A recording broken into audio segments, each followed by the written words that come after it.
পার্থক্যটা হলো অসাধারণ চেয়ারে বসে যখন অতি সাধারণ কাজটা করবেন, যেটা জনগণের পক্ষে যায় না, সেখানেই বিপক্ষে চলে যায়। এই যে এত বড় মন্ত্রিসভা দেখেন, আপনার হচ্ছেটা কি? সিম্পল দেখেন তো, আপনার যে কথা বলছি, লোকাল গভর্নমেন্ট, স্থানীয় সরকার যেটা আছে। মির্জা ফখরুল পার্টির মহাসচিব। পাশাপাশি এই চেয়ারে বসে আছে। কিন্তু শক্তিশালী কে এখানে? প্রতিমন্ত্রী। প্রতিমন্ত্রী শাহ আলম বাড়ি বগুড়া। তারেক জিয়ার সাথে সম্পর্ক আছে এবং তিনি একটা বলিষ্ঠ ভূমিকা রাখছেন। প্রমোশন, পোস্টিং, ট্রান্সফার, অন্য বিভিন্ন কাজ। এই যে তার অস্তিত্বটা, এখানে কিন্তু ম্লান হয়ে গেছেন কিন্তু মির্জা ফখরুল। এখন ফখরুল। ফখরুলের মতো পার্টি ম্লান হয়ে যায়। করার তো কিছু নাই। এরকম ভাবে দেখেন, যেখানেই যাবেন আপনি কাজ করতে সেখানে। এখন অনেক মন্ত্রী আছে কাজ বুঝে না। কাজ না বুঝে কথা বলে ফেলায়। সবচেয়ে দুঃখজনক হচ্ছে আপনি যে কাজটা বুঝবেন না, যখন তার সাথে কথা বলতে যাবেন, কথাটা বেসামাল হয়ে যাবে। না, এই যে স্বাস্থ্যমন্ত্রী স্বাস্থ্যমন্ত্রী কি বললেন করবেন? যে ডাক্তাররা ডাক্তাররা রোগীর পেছনে দৌড়াবে। বাংলাদেশের প্রেক্ষাপটে আসলে সম্ভব কিনা ডাক্তাররা আমাদের ফার্স্ট ওয়ার্ল্ড কান্ট্রিতে আমরা দেখি না ডাক্তাররা রোগীর পেছনে দৌড়ায়। ডাক্তাররা কোন রোগীর পিছে দৌড়ায় না। লন্ডনে দৌড়ায় না। ডাক্তারদের চেম্বার আছে। তারা বসে ওইখানে তার বিরাট সিস্টেম। চাকরি করবে বসবে।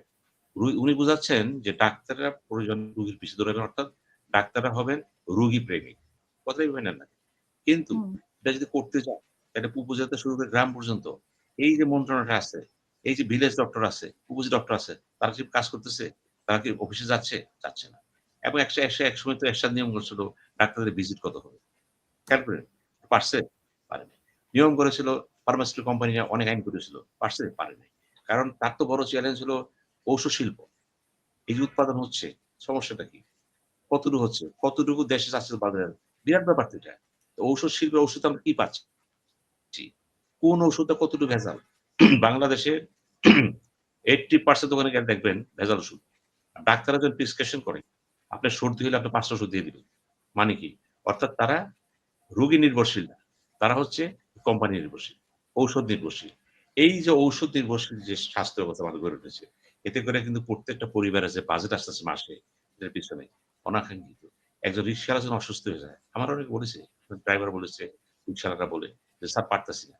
ওকে যদি আপনি ৳১,০০০ দিয়ে ওষুধ দিয়ে দেন, দরকার ২ টা। এটা তো হচ্ছে অহরই হচ্ছে। এটা কে নিয়ন্ত্রণ করবে? এরশাদ সাহেব টাইম করে দিয়েছিল। হইছে এটা? হয়নি। উনি পারেন নাই। তখন তো জনসংখ্যা আরো কম ছিল। উনি পারেননি। তো উনি যখন জাফরুল্লাহ সাহেব তো একেবারে চিৎকার করে বেড়াইছে। হয় নাই কিন্তু। তো ওই ভালো কাজগুলি কিন্তু আমরা মুখে এখনো বলতেছি। বাস্তবতা কি? আপনি বড় একটা বাজেট দিবেন দেখা যাচ্ছে। এই মন্ত্রী পরিষদে বাজেট দিচ্ছেন আপনি। বলা হচ্ছে আমরা $1 ট্রিলিয়ন ক্রস করব ৩০ সালে পরে। উত্তম কথা। আপনার বাজেটে হুম। দেখলাম ৳৩,০০,০০০ কোটি টাকা কি দিচ্ছেন?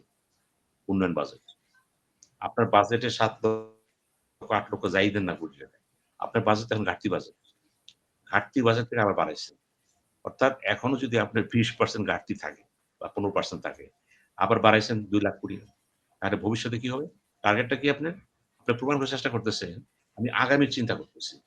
আমি শিক্ষা খাতে বাড়াই দেব, স্বাস্থ্য খাতে বাড়াই দেব। এগুলো কিন্তু খুবই মুখরোচক কথাবার্তা। বাড়ান। কিন্তু ওই সমস্ত বাড়াতে গেলে আপনাকে ১ম দেখতে হবে বিদ্যমান হাসপাতালগুলোর অবস্থাটা কি? দেশে কি পরিমাণ হাসপাতাল দরকার আছে? প্রাইভেট সেক্টরে কি হাসপাতাল আসতে পারে?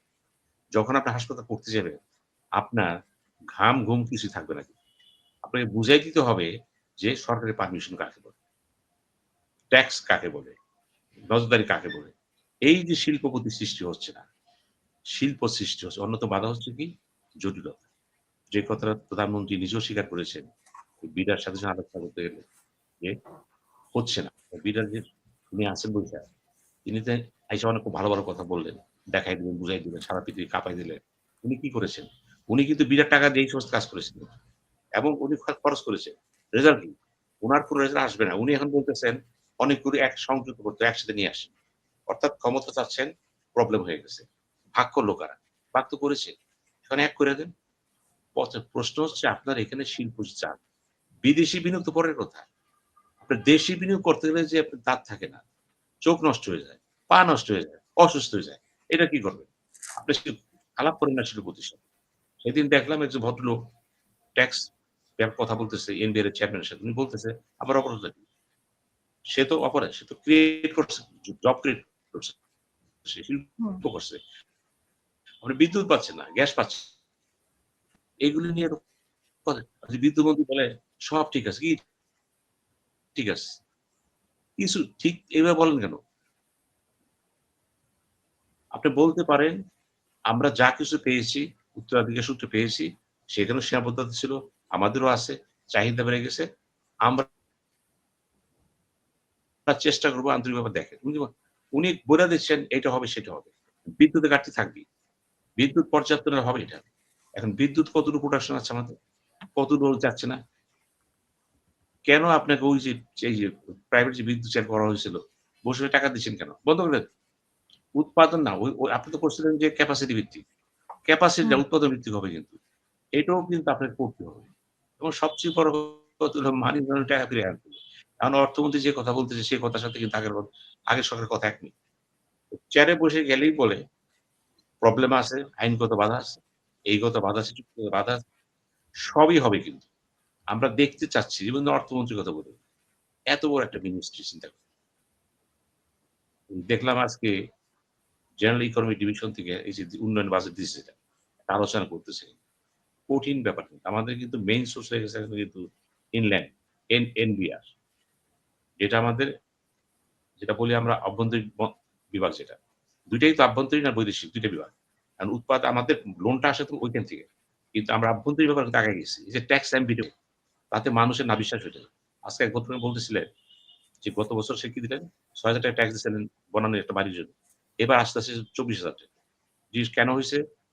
কথা বেশি বলেন না, দিয়ে দিবেন ব্যাস। অর্থাৎ এই যে অফিসার তৈরি করা হইছে এখন, এই অফিসারদের ক্ষমতা দেওয়া হয়েছে কিন্তু। এটা ঠিক নেই কিন্তু। আপনি কিন্তু এখানেও কিন্তু ওই বিভাগটা বিভাজন করতে এখনো এটা হয়েছিল কিন্তু, কিন্তু এখনো কিন্তু ওইভাবে হয়নি। একইভাবে দেখেন, আমরা তো এখানে একটা বিষয় দেখছি তো, ব্যাংকের এমডি কারা হচ্ছে। এই যে বিভিন্ন জায়গায় গুজব ছড়ায় পড়ছে। আপনি আসেন বাংলাদেশে, যেখানে হোটেলে যেয়ে বসেন, রেস্তোরাঁ যেয়ে বসেন, 5 স্টার যেয়ে বসেন, একই আলোচনা ট্রান্সফার প্রমোশন কত টাকা লাগবে? এটা গোয়েন্দারা দেখে না? এটা বুঝে না? কিন্তু এত মুখরোচক কথা আসতেছে কেন? এই সুযোগটা কেন হলো? বাংলাদেশের ছিল না। এটা তারেক যে তারেক রহমানকে বুঝতে হবে, এটা কেন হচ্ছে? কেন আজকে আপনি ইচ্ছা করে পারলেন না? আমি বলছি গভর্নমেন্টের কথা। ঢাকাতে উদ্বাস্তু বলে সিটি কর্পোরেশন। এই যে বলছেন ফুটপাতের দোকান। আপনি ফুটপাতের দোকান উঠাই দিলেন। আমরা হাসলাম। ৩ দিন পরে কি আরে ১০০ কি একটা পরে কি বললেন? তাদেরকে বসতে দেওয়া হবে এবং তাদের কি করে দেয়? কি মানে ইয়ারমার্ক করে দেওয়া হচ্ছে। ফুটপাত তো ফুটপাত না। আপনি তো একদম বসায় দিলেন এখানে মালিকানা দিয়ে দিলেন। এটা কিন্তু সমাধান না। ২ টা কর্পোরেশনে কিন্তু সামান্য দেখেন না, ময়লা পরিষ্কার করবে। এটা নিয়েও একই বিরোধ। যেটা আওয়ামী লীগ আমলে ছিল এখনই এক হইছে। তো মানুষের হুম। যদি কর্মসংস্থান না থাকে, দলের নেতাদের যদি সেই ধরনের আয় ব্যয় না থাকে, তো সে কি করবে? কারণ সবার একটা ক্ষোভ, আমি কি পেলাম? তারেক জিয়া তো সই দিতে পারবে না। তিনি চেষ্টা করতে পারেন, সবাইকে পারবেন না। আবার তার মানে এই না যে তিনি একমাত্র গুলশান এলাকায় দিবেন, আর কারো দিবেন না। যদি তাই দেন, তাহলে তো disparity হয়ে যাবে। উনার পক্ষে সম্ভব না। উনি হয়তো ওইখানে বেশি করবেন, সেটা কম করবেন। আর বাংলাদেশের বাজেট কিন্তু কখনো সার্বিক হবে না। সমতা আসবে না। কথা বলতে যান, একেবারে ফাটায় দিবে পরিকল্পনা মন্ত্রী। সব সমতা ভিত্তিতে হবে। আবার তার এলাকায় যান দেখবেন অসম হয়ে গেছে। যে মন্ত্রী তার এলাকায় সে বাজেট নিয়ে যাচ্ছে, টাকা নিয়ে যাচ্ছে। এই যে খেলাটা, এটা তার এই জায়গায় বন্ধ করতে তারেক রহমানকে প্রমাণ করতে হবে, আমি এখন প্রধানমন্ত্রী, রাষ্ট্রনায়ক। আমি কোন আবেগে সে বলছে আমি আবেগে চলব না সংসদে। পপুলার সেন্স বলব না। এটা বললে হবে না কিন্তু। আপনাকে কর্মক্ষেত্রে প্রমাণ করতে হবে যে আপনি এটা করছেন। তখনই বোঝা যাবে ঠিক হবে। আবার যখন বলছেন ক্যাবিনেট কিছু আবার বাড়াবেন। কাদের আনবেন নাম-টাম দেখতেছি। হয়তো দেখা যাবে যে মহিলা ৫০ জন আসছে এখানে। ৩০ জন ৩৫-৩৭ জন বিএনপিতে আছে। এখান থেকে দেখা যাবে এমন কাকে মন্ত্রী করা হলো যেটা আপনাকে চিন্তা করতে পারেন। তখন বলা হবে জাতীয় স্বার্থে করা হয়েছে। এটাও বললেন আন্তর্জাতিক স্বার্থে করা হয়েছে। এখন মন্ত্রিত্ব কিন্তু জাতীয় না, আন্তর্জাতিক স্বার্থও হয়। নতুন কনসেপ্ট। প্রত্যেকটা দল ক্ষমতায় গেলে মন্ত্রিসভা তৈরি করতেছে কেন? কি হিসাবে? জিও পলিটিক্স এর কারণেও কিন্তু চেঞ্জ হয়ে যাচ্ছে।